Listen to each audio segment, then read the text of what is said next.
Greetings, sir. This may concern. Christian Aguilar here, back with another video. And in today's video, I'm going to be doing a little bit of the same thing that I did a few videos ago, where I'm just simply go through my favorites feed on Instagram and just come across any movie, TV, maybe some video game and music topics, and give my 2 cents on as I come across them. Disclaimer, none of these topics are pre-chosen. I don't know which one's going to come up next because I'm just scrolling through. So let's get right into it. First thing I see, NYPD shoots 4 people over unpaid subway fare. Very unfortunate.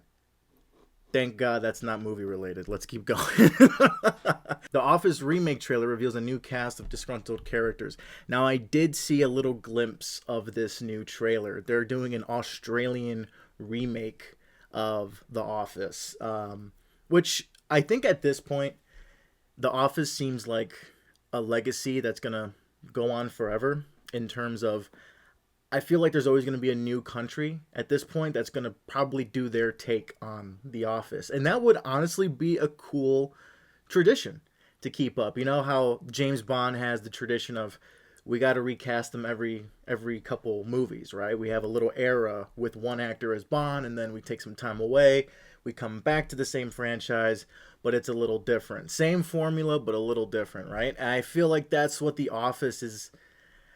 That's what it evolved into at this point. Sure, there's a lot of shows that have started in the UK and then were given the Western treatment, but usually after it's popular in the second country, they don't tend to branch out and redo the show again, you know, in a different country. It's the original country of origin and then the US or vice versa, and it's successful, and then that's it. We all move on.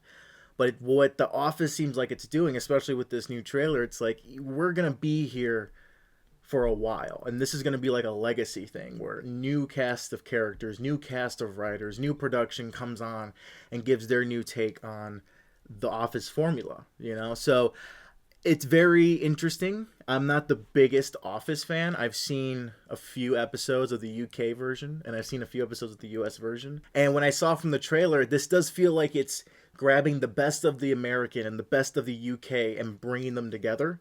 So in that sense, I'm a little excited. From what I've seen from the trailer, it doesn't seem that bad, which is always a big welcome, to be honest with you. So I am kind of excited as a general casual Office watcher. I'm pretty excited for it. You know, I wouldn't mind checking it out. And apparently, I think it's going to be on Amazon Prime, so it's a streaming series now. So hopefully, this means they can get a little bit more raunchier, because I know the UK version was it leaned more in the dark humor realm of things. So I hope that this version of The Office could delve into that pool again. I know the US had its jokes, but there's just that dark humor vibe that you can set for a series that the UK one does really, really well. What do you think of this, man? What do you think? Let me know down below. Are you excited? Are you not? Do you think they should just put this to rest? The US version is obviously the most popular and the most definitive version on a lot of people's eyes. Even fans in the UK say the US version is the definitive version. So is this going to feel like a retread? Is this going to feel like, no, we're actually adding on to this long legacy now? I don't know. Let me know down below. Okay. Happy birthday to the legend James Gandolfini. Is his birthday actually today? September 18th? I guess it is. Wow. That's crazy, because I know just recently, I think yesterday or a couple days ago, I was watching a Sopranos documentary with my mom, and it's called Wise Guy, and it's on HBO. And it started off, it's a 2-part docuseries. Its first part starts off about David Chase and about the start of the series. Then the second half is more about James Gandolfini and the latter half of the series, where it's towards its end, you know, the big finale that just left everyone talking when it just cut to black. It was a fantastic documentary, especially if you've seen the series in its entirety. I still think it's pretty good if you haven't seen every episode and you just have a general idea of what the show's about. It's still a great documentary to see how such a popular TV show came to be, you know, the inspiration for it, the casting process, you know, and then it continuing on after having such a great first season. You know, how do you live up to that level of like, oh, I'm this good, we got to keep it this good, we can't go under, you know? How do you stay good after wowing everyone? You know, that's very, very tough to do. So I love how the documentary just covers all of that, you know, and together it is like 2.5 hours. but it did not feel long at all, and it really just reminded me of how groundbreaking the show was for the time. All the topics that it dealt with, very hard hitting moments. A lot of hard hitting moments that I tend to forget because I remember my parents watched the show when it came out, and I was around and I saw the TV, so it was always there in my presence, right? But of course, now as I go back, rewatch it, sit down with it, you see how forward pushing the show was. You know, this was one of the early titles to really push HBO to this prestigious level. Like, if you're an HBO original series, we're going to take you seriously. You know, the audience is going to take you seriously. There's like this understanding that what you're getting with HBO is quality television, you know, and Sopranos was the one to do that for the station, for the channel, and that's what made everyone really get cable. But after everything was said and done, the passing of James Gandolfini was really surprising to the audience. But after you see the documentary Wise Guy, a lot of people that were working on the production kind of sensed that that was coming, because in a weird way, towards the end of the series itself got darker, and the lives of some of the people, especially James Gandolfini, the lives of some of these people that worked on the show got darker as well, which it's pretty eerie to see how art and life imitated each other so frequently. You know, the role really took a toll on James Gandolfini. You know, great role, masterful performance. You know, this is one of the great actors of our time. So it's insane to see that it's his birthday. He would have been 63 today, which is crazy. I wonder what more movies he would have done. Any TV roles that he would have done after Sopranos. I know he did a couple of movie roles after Sopranos, but what else? You know, like 10 years later, you know, post everything. Like, if he would have stayed around, would he have done a movie with his son? You know, I know they did The Many Saints of Newark, and it was really cool to see Michael Gandolfini, I think is his name. It was really cool to see his son come in and kind of portray a younger Tony Soprano in that movie. It was so cool. And also the movie, I have a review of that movie actually on my channel when it came out. I think it was like 2 or 3 years ago now. So go check that out at the end of this video. But it was really cool seeing his son come in and you know, take up that mantle of Tony Soprano. It really shows you that no other actor is really ever going to play this role. You know, it has to stay close to James Gandolfini. And with Michael, if David Chase ever plans to write anything else, either a sequel to Many Saints or, you know, anything that's in that world, you're gonna have to keep Michael Gandolfini as Tony Soprano, you know. But I think they've done enough with it, and they want to keep it as is. Everything is already, you know, said and done. They don't want to keep going back into that well, and I agree with that. But it's insane, man. It's insane to know that this great actor passed away. It's insane because it's still, in a sense, it still feels like not a long time ago, and two, you're very much immortalized on the big screen and small screen. You know, television and movies, you're immortalized on there, especially with groundbreaking and iconic shows like this. Same thing with Bryan Cranston and Breaking Bad. If it wasn't Malcolm in the Middle, it's definitely Breaking Bad, right? So yes, rest in peace to James Gandolfini, and also recently James Earl Jones. I saw that he recently passed away as well. We're losing a lot of greats, man. What the heck? The whole original Star Wars cast is slowly going. Please, everyone, hold on and protect Harrison Ford and Mark Hamill. We need to protect them quick, and get George Lucas to do some more Star Wars before he goes as well. We need more Lucas Star Wars, man. But in all seriousness, RIP to all these great talents. May they all rest very well in paradise. Hey, it's Jason Momoa's new Squeeze. I know she was from Andor. I remember that's where I first saw this actress. And I still want to see Blink Twice. I have not seen Blink Twice. If you have seen Blink Twice, let me know what your thoughts are down below. Is it worth it? Should I try to catch a screening of it before it leaves theaters? Let me know. Oh, we got another little clip for Joker Part 2. I haven't done like a proper trailer reaction to this. I don't know how I feel about this. Absolutely loved the first one. Really loved the first one. I was even super hyped for a sequel at the time, but now that time has passed, I've rewatched the first one a few times, seen the trailers for this one. I don't know, man. I just really I thought I'd be more excited, you know? And oh damn, they're showing a lot in this clip. I have no sound on, so I don't know what they're saying, which is for the best because I really wanted to save a lot for the movie when I see it. But I just feel like I'm not as excited as I was for the first one. I feel like I'm not alone in that opinion, you know. And with all these trailers, man, they keep showing way too much. I don't know, man. I don't like a lot of trailer editing has been really, again, showing a lot of the movie. It's very upsetting. I mean, it looks fun. It looks like a fun movie. From what I heard, it's a musical, a jukebox musical, actually. So there's going to be songs that we know, maybe covers of them, different versions of them for the movie.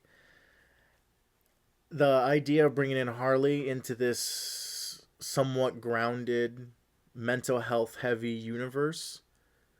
I mean, how else would you continue a Joker solo movie, right? Like, I was even thinking of possible sequel ideas. Like, do you bring in Batman? But it's like, that's just way too overshadowing for a Joker movie. So, Harley is the natural progression there. So, I hope it's good. I hope they do it well. I don't think this is going to lead into a 3. It'd be weird to have a Joker trilogy. I mean, we have a freaking Venom trilogy, so why not a Joker trilogy, right?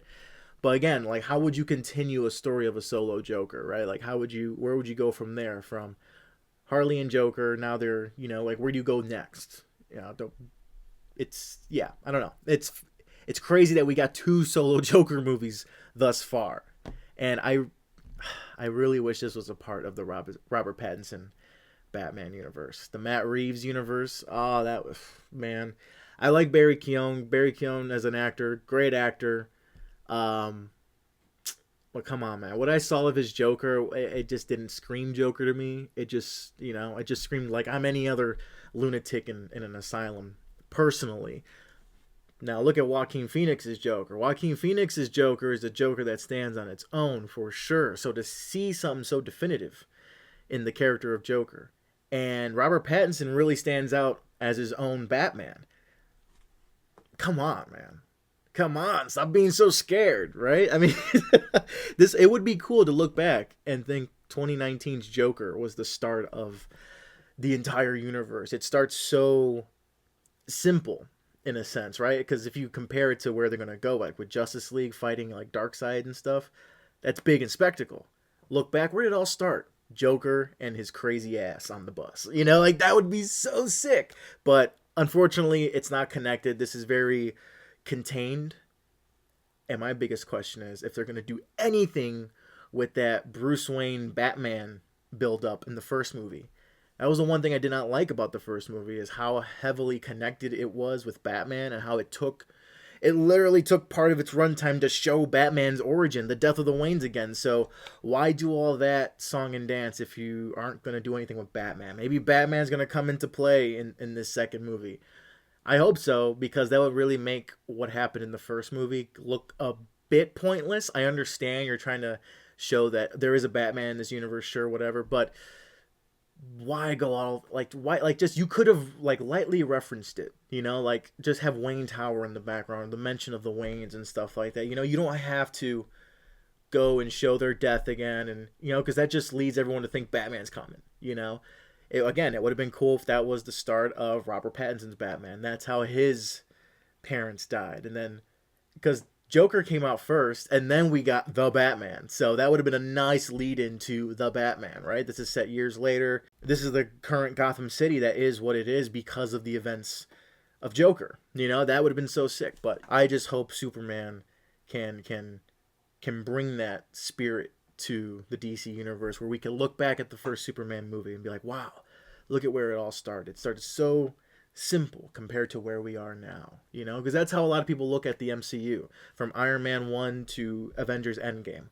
Wow, look at where we've come so far, you know, all these characters, and look at where it started, you know. I would love that for DC. I think 99.9% of DC fans want that for DC. So let me know your thoughts down below on Joker, Folie à Deux, Folie of Two, or your thoughts on the upcoming DC universe. If you would have wanted this to intermingle with the rest of the bigger, larger DC universe, or if you like it just being standalone. And also give me your thoughts on if you think Batman's going to show up in this, or a young vigilante Bruce Wayne. Let me know all your thoughts down below. David Schwimmer says, turning down Men in Black was a brutal decision that would have made me a movie star. Woulda, coulda, shoulda, buddy. Woulda, coulda, shoulda. Hey, you were the giraffe in Madagascar. Keep your head up, man. You're still cemented in cinematic history. Agatha All Along. I've been seeing all these trailers. I like the Halloween spooky vibes it's bringing to this season. Although I would have much preferred a follow up to like, what was that? The Wolf Inside, The Wolf Among Us, the Silver Wolfback. I can't believe I'm forgetting. Can't believe I'm forgetting the name of it. Werewolf by Midnight, Werewolf by Night, right? Now I gotta look this up. I can't believe I forgot a name of a Marvel movie or a Marvel type of... Werewolf by Night, yeah. Yeah, this bad boy. If the image would load... Oh, my connection's not good. Okay. Okay, well, I would love to have seen anything connected or continued from Werewolf by Night. There could be a chance of any of those characters popping up in Agatha. I mean, if this show's going to do anything, please do more with the horror side of Marvel. I know they're showing more of the witches and the coven side of things, but let's throw in some, like, Werewolf by Night, some Elsa Bloodstone in there. Let's get Blade in there, like, come on. It's time. Let's do more. And Agatha All Along, I don't feel like it's going to lead into anything. I don't feel like it's going to be important for the overall future of the MCU, especially they're doing that whole Doctor Doom thing. So it really just leaves me to question, what is this for? Catherine Hahn's amazing. Audrey Plaza's amazing. So the only good thing we get out of this is more of them, more screen time of them, especially if they're interacting with each other. Hell yeah. And if you're fans of classic 2000s comedies, early 2010s comedies as well, these two ladies have been on your screens for a long time. So that is something to be excited for. But in terms of the overall picture of Marvel and what the future holds, especially with X-Men in the horizon and the success of Deadpool and Wolverine, it is very hard to get excited over little projects like this that don't seemingly have anything to do with the rest of the universe. We need more cohesive storylines. Don't give me that crap about it's the multiverse, we can do different things. No, even multiverse stories have cohesive storylines. I mean, look at the Spider-Verse movies. So what are your thoughts on Agatha All Along, MCU in its current stage, the future plans for it? What are your thoughts? We got some stills from Bong Joon-ho's sci-fi novel adaptation, Mickey 17.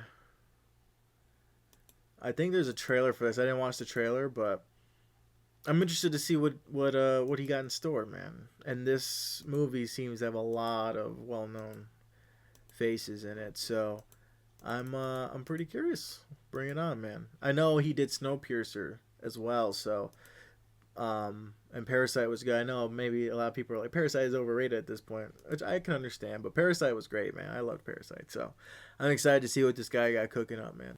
And see, at this point, it's posts like this that I just don't give two craps about, like, okay, there's an asterisk in the title, like, this is news? This makes no sense. Hollywood Reporter, exclusive editor of Awards makes updated. That's what? They're already forecasting. Anora isn't even freaking out yet, man. And these three movies, no one has even heard of. I haven't heard of them. I wonder how true this will be. I wonder how true it will be. Who knows? No, of course, these are just predictions, so. The fuck? What's the biggest misconception about mosh pits and why do people love them? We spend more time before N1 show. Let's see. My brother, how you feeling? Ready to rage, man. This is what we do. Who are you? What's your name? Where are you from? They call me Bulldozer, but my real name is Steven Gutierrez. I'm from upstate New York. Where do you think? Roll out. I was a little shook because I wasn't really in the mosh pit scene then. So when I jumped in, pure joy, like pure freedom. I was trying to be too cool and not be in, and I was like, you know what? I'm far away from home. I don't gotta be too cool here. Obviously, we got the gang, a part of the gang. Yes. That's the crew. It's the Boo Crew. Anyone remember that show, Boo Crew? No matter what show I hit, no matter what part of the country. Is that streaming anywhere? I kind of want to know. Wayne's Brothers did it, so it has to be funny. Now, I've never been in a rap show mosh pit, but I would assume it's the same vibe, kind of. I've never seen someone pick someone up and spin them around like that's hilarious. But in my high school years, I have been to a handful of metal shows, metal and rock shows. And there have been a number of mosh pits that I have seen form and that I have been a part of as well. And number one, mosh pits are very, very fun, especially if you're young, energetic, got all that energy, and just want to let loose. That is a great place to do it. Now, is it dangerous?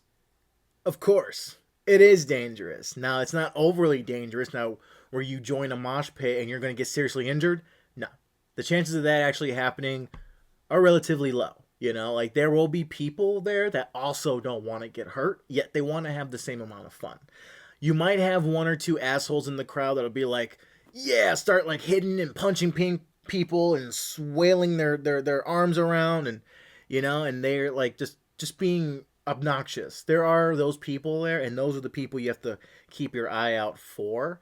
But I remember in a lot of cases where I was in a crowd and there was an individual that was acting like that, they were already bigger guys than me and then bigger guys than them already dealing with those assholes. So it does feel like other people have their eyes on that and they are also aware of this. And there is that little sense of community there. No one wants to get hurt. No one wants to hurt each other. And there have been some instances where I have fallen in a mosh pit because, things get fast and things get crazy. And I get tripped up. I've fallen, but I never hit the ground. I was like, someone caught me. Someone literally, a bigger dude than me caught me. And I was hanging like Tom Cruise in Mission Impossible. Like I was not even touching. I was like, whoa, but I was like this close. I was like that close to the ground. And I was like, because I was so ready to taste the dirt. I was so ready to, but I was floating. And I just felt like a majestic angel, and I was like a majestic angel picked me up and I just floated back up. And I was like, woo. And I was brought right back to my feet. Like I respawned in a video game. And I was brought right back to my feet. And I kept I caught my balance and I just kept going. I couldn't see who picked me up. Nor did I feel like I wanted to see who picked me up because it felt so magical. It felt so otherworldly. Like my literal guardian angel came down, did not allow me to drop to the ground. Because Lord knows what would happen if I did. I don't know if I would have gotten back up, whatever the case may be, but someone saved me from dropping. And that really gave me that, holy shit, there is a sense of we're watching out for each other. And I hear a lot of metalheads say, we are a family, we look out for each other. None of us want to hurt others or get hurt by others, right? So wholesome because a lot of people go through their shit. A lot of people go through shit. So if there's a night that we can all kick back and have some fun and also at the same time save some lives, be safe with one another, why not? Why not? And there was always that vibe I got at shows, but of course you do have your delinquents here and there, and I think that's a similar experience in a rap show and in a metal rock concert show or any other show that there might happen to be a mosh pit forming in. Yeah, have you guys been in mosh pits? Have you not? Are you interested in them, or are you just like, let me just keep away? And it is kind of scary. There's sometimes where crowds can get too much, and I won't recommend any kids to be in a mosh pit, but if there is, maybe the whole crowd will notice and they'll have fun with the kid. You can only hope, and that'll become a viral video for all of us to watch. But I do not recommend kids to get into a mosh pit. That's a little bit much. Keep kids away from the mosh pit. Keep the families away. If you're going to be in a crowd with like a festival size crowd, make sure all the kids are away and you're not around anyone with families to start up a mosh pit with. That's when it gets dangerous. Don't do it around the kids. Oh shit, here we go. Lord of the Rings Return of the King holds the record for the largest clean sweep at the Oscars, winning all 11 of its nominations. Ben-Hur and Titanic also won 11 Oscars, but did not win in every category they were nominated for. I remember that. I was 4 years old, and I remember that. I remember them winning all those Oscars. Well deserved. Well deserved. There's going to be some people who are like, they only won it because of the Weinsteins. Sure.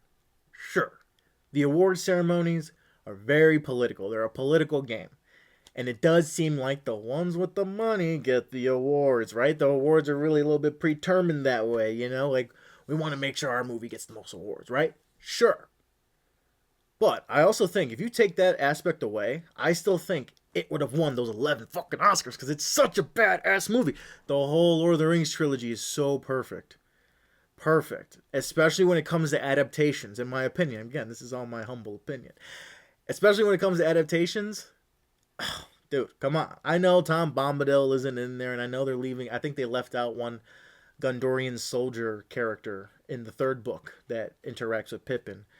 But it doesn't matter, man. Look at those movies. Those movies, man. If you don't cry, if you're not crying by the end of Return of the King, you have no heart. No, I'm kidding. I'm kidding. But still, you get that feeling, man. I grew up with these movies.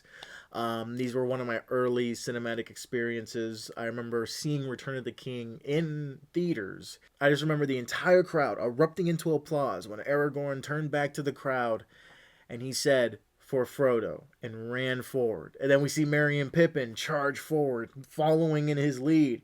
And then everyone else follows suit, and we just get that whole epic charge at the end of the trilogy, and it's just beautiful, man. It's just beautiful. Pure art. I saw a little short on YouTube or something, and there was a podcaster talking about how The Lord of the Rings is art, and The Rings of Power is entertainment. And unfortunately, the Hobbit trilogy falls in the category of entertainment. But the Lord of the Rings trilogy is art. It'll forever be art. You know, that's S tier, man. S plus tier is the Lord of the Rings trilogy. So I really think that it would have got its 11 Oscars, and it would have made that clean sweep regardless of the names behind it. And plus, let me just tell you, they were the money. I know. The money's a big part of a production. But they weren't the heart and soul of it. So I hate when people try to connect the Weinstein name with Lord of the Rings because it was hardly their movie. I don't even think they visited the set. None of them even visit the set in New Zealand. It was Peter Jackson and company, all in New Zealand, pouring their heart and soul into this beautiful adaptation, you know. And Tolkien's works, they're ambitious, man. They're crazy. They set the standard for all medieval storytelling. Every medieval fantasy writer looks back at Tolkien. Tolkien with his languages, man, it's insane to know that he's just started with the languages themselves and then started making up the stories that go with the languages. That's crazy, you know? So I think it would have gotten its praise regardless, you know? And it's still one of my favorites. Despite everything that happened in the years following, it is definitely one of my favorite trilogies of all time. And Peter Jackson can do no wrong. You know, I praise him and give him all the respect for trying to do what he did with The Hobbit. You know, trying to make both the studio and the fans happy and himself satisfied with it as much as possible. But I just wish he was given more time with The Hobbit like he was given with The Lord of the Rings, you know? I can go on about that, but Lord of the Rings will forever remain the best movie trilogy, in my opinion. Ben-Hur and Titanic, also great movies, man, that deserve their awards. And I wonder if there is any movie that will break this record or come close to it. So far, I feel like that might be Dune.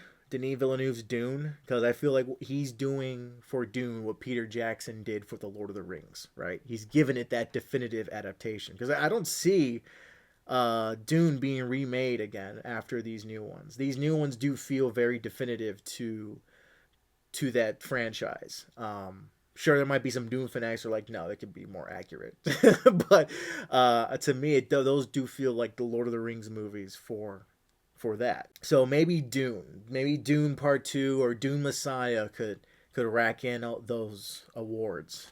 Maybe. It'd be crazy to see, but I think those have the closest shot to do it. EA wants their Sims movie to have Barbie's impact. It's gonna be tough, because Barbie is literally smack dab in the middle of being a really bad movie and a really good movie. It's in the middle. It's like both a great movie and a bad movie at the same time. Very, very rare. And so if any movie is trying to recapture that, it's going to be tough. Because if you're trying to make it like that, I don't think it's going to come out that way, you know? I don't know. It's very interesting what they're going to... I guess a Sims movie. But after that Minecraft trailer, Jesus. let's put the video game adaptations on hold for right now, because for every great one we get, it seems like we're getting like 5 more crappy ones. So let's put that on hold for now. Yeah, The Sims don't need to come out anytime soon. We already have Barbie. We don't need 2 Barbie movies. You understand? We already have Barbie. Just leave it at that. See, I like the idea of remaking Joan of Arc, but not with Baz Luhrmann as director, the guy that did Elvis. And there was a point in time where I'm like, he has some good movies, he has some bad movies, but at this point, I feel like he has more misses than hits. Elvis really, really upset me. Like, I was mad the entire time watching Elvis, especially when they decided to use a modern song. I don't know if they did like a modern remake of Elvis's song, but they used a modern song in the movie. I heard a modern song in that, and I'm like, that is the biggest crime you can commit while doing a biopic on a musician or a band. You know, why would you use another artist's song that's not in the same decade as him? Like, it'd be cool if you played music that from artists that inspired that musician that we're watching the movie about. Okay, yeah, that's cool. But if you're playing fucking Jay-Z while it's supposed to be a movie about Elvis, I think you're doing something wrong here, you know? And that just was like the final straw that broke the camel's back for me. That and Tom Hanks' performance. Yikes. I just did not like that. And the editing in that movie, my goodness gracious.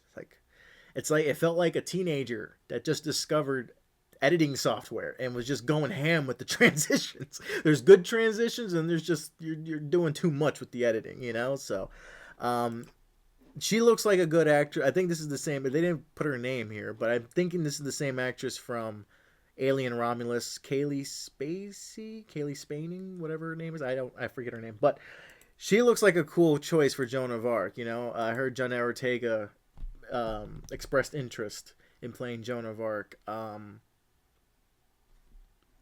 Again, I just see Baz Luhrmann's name, and I'm just not hyped. Let's just not do the Joan of Arc film if that's the director you have doing it. Yeah. Let me know down below what are your thoughts. Am I wrong on Baz Luhrmann? Do you love him? I'm sorry if I was so harsh, but that was just my experience with it, you know. But let me know down below what your thoughts are. Do you want them to remake Joan of Arc? Who do you think should play her? Let me know your thoughts down below. Urkel's in Star Wars now. That wasn't on my 2024 bingo card, but here we are. Yay, Mariachi Pikachu. Oh, look at that. Oh, they all got their own fits. Oh, that's so adorable. I'm not even the biggest Pokemon fan. I just can't help but resist their adorableness. Fun and games, movies I wish I could watch for the first time again. I agree. I haven't seen Memories of a Murder. Gotta watch that one. So that's gonna be a first time for me. Before Sunrise, I've seen a lot of, but I never seen from beginning to end. So I think that'll be a first. Holy Mountain. Holy Mountain's a motherfucker. I haven't seen that one. Funny Games is one I wish I could see again for the first time. I actually know what. It's been a minute, so I might just rewatch it. Who knows? Oh, is this Chung Kong Express? Texas Chainsaw is another one, of course. Mad Max, yeah. Super bad. Yeah. Seems about it. 20 best FX shows of all time. We can end with this. The Shield. I think that's the one that really started it off, huh? Atlanta, hell yeah. Sure, I guess. You know, I love the first season. First season of The Bear. Excellent television. I just think they've overstayed their welcome at this point, in my opinion. And I'm a Chicago native, so you would think I'd be all over this show, but yeah, I don't know. I just felt like it just overstayed its welcome, and it's not a comedy. I'm gonna die on that hill. I'm on that ship. I'm on that side of the Civil War. It's not a comedy. Just because a drama has 1 or 2 funny scenes in it doesn't make it a comedy. All right, it's not even a dramedy. Sorry, dramas could have funny moments. I just recently watched Paul Thomas Anderson's The Master. Nowhere on any film site or anywhere is it labeled a comedy, but that thing was hilarious. All right, but it's not labeled a comedy. It's still a drama through and through. It still has despicable characters that we follow, you know. But there was a lot of hilarious moments in it. But it doesn't call itself a comedy. And it doesn't define itself as a comedy. So, sorry, I spent way too much time on that. Fargo, Fargo is the shit. Fargo is awesome. Yes, yes, yes. I fucking love Fargo. I love the movie, and then the series really blew my mind. Good television. Yes, there are certain seasons that are better than others, but my lord, the show as a whole, and it's not like it's remaking the movie. It's still set within the world of the movie. The events of the movie still happen. It's just awesome. And to know the same showrunner, Noah Hawley, I think that's his name, to know that he is now working on an Alien series for FX, come on. Come on. So good. So good. I cannot wait for that Alien Earth series because I know the showrunner of Fargo's behind it. I absolutely love Fargo. Fargo should be number 1 probably for the best FX show. Maybe. Shogun. Shogun's rising up, man. Shogun's the newest series on FX, and that's quickly shooting up. I think it's won the most Emmys in its first season, and that's insane. That's cool. Snowfall. I remember hearing a lot about Snowfall.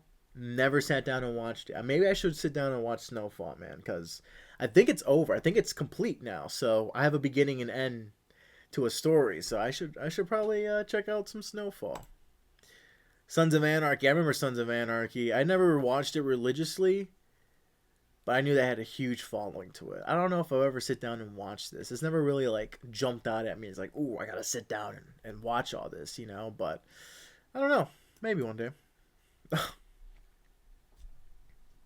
How could I forget? How could I forget? I absolutely love this show. This show is okay. I know what I said about Fargo. But in terms of rewatchability and comfort, in terms of like a comfort show, yeah, it's Always Sunny, man. Especially like, okay, controversial opinion. The newest seasons of Sunny, I feel, haven't been as rememberable as the earlier seasons. Of course, we've had a lot of time with those early seasons and classic episodes. But I do feel that, like The Simpsons, I do feel like at a certain point, if this show keeps going on, a lot of people are just going to remember the earlier episodes and seasons compared to the newer and current ones that are out. There have been times where a new season that came out, and I'm like, oh, I'm worried, and then I watch it, and then there's new memorable moments that came out of it. But I think the most recent ones where they were like in Ireland and stuff, where the season ended with the Ireland part 1, part 2 episodes, that season doesn't really have a lot of memorable moments for me, you know, and I don't really see them popping up around the internet either. So a part of me does feel like Always Sunny should have probably ended or should end sometime soon. Because, again, the worst thing you can do as a show is overstay your welcome. Now, one that did it perfectly was Curb Your Enthusiasm. Curb Your Enthusiasm was on for a long time, but there were long periods of time where they weren't on air and they weren't making new episodes, and it did feel like they stopped or they got canceled, but they didn't. They just weren't working on it. They took breaks in between, you know, and they weren't really worried if there was going to be an ending to it or not. And that's what was kind of like a hidden beauty there. Sure, the same idea applied. There are more memorable episodes in its earlier seasons than there are the newer seasons that came out. But the way Curb Your Enthusiasm ended, way better than Seinfeld. You know, for the Larry David Seinfeld fans, I think it's a better ending than Seinfeld, although Seinfeld is always going to be an iconic ending where they're stuck in jail. But what they did with Larry David and how they brought everyone back from earlier seasons, that was pretty cool. That was pretty cool. And I know I've watched Curb Your Enthusiasm with my parents a lot, so that was really like an end of an era for us when we saw the ending to that. So I think that's why I'm more biased towards that ending than the Seinfeld one. But I hope Always Sunny, if they decide to end it, I hope they have a good ending to it. I kind of thought it would have been hilarious to end the show with them dying on the ship, where they said the gang goes to hell, part 1 and 2. I think that would have been a great finale for the series if you wanted to end it on like a satirical note where they die at the end and they're judged by God and they all go to hell. That would have been amazing, an amazing ending. But the show is going on. I hope if we're going to keep going on that we just keep getting quality stuff. You know, I just hope we get more memorable moments and more iconic moments. Then that would really cement it as a great show that it already is. But I do have that worry, and this is coming from a longtime fan. I came around maybe around season 5 or 6 when that was on air, and I just started watching it. I just remember randomly clicking on, flipping through the channels and just finding Always Sunny playing on FX. The first episode I saw was the Aluminum Monster versus Fatty Magoo. That's when it really got me into it. Then I just went back and watched it when it was all on Netflix. So, yeah, good times, man. I love Always Sunny. It's just like a comfort show for me. You know, I have nostalgia for it as well. So, yeah, it's forever one of my favorite shows of all time. And look, I think that was their number 1 in terms of how the post went. That was their number 1. So I think I've talked enough for today.